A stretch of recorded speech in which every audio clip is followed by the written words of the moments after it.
আজি আমি এই প্ৰকাণ্ড ৰ'দৰ ভিতৰতে বহিছো তাৰ কাৰণে আমি সকলোৱে জানো যদি আজি আমি অসমৰ সংখ্যালঘু মানুহ নহয় যদি আজি আমি সংখ্যাগুৰু বিজেপি হলোহেঁতেন অসম আৰক্ষীয়ে আমাক এনেদৰে হয়তো বেৰিকেড নলগালেহেঁতেন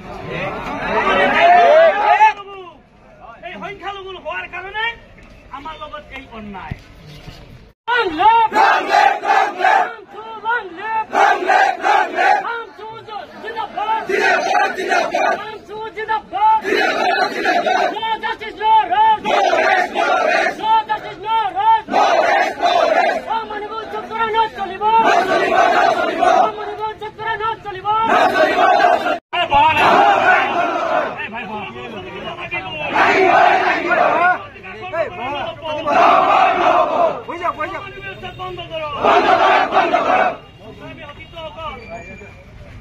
আজি আমি এই প্ৰকাণ্ড ৰ'দৰ ভিতৰতে বহিছো তাৰ কাৰণে আমি সকলোৱে জানো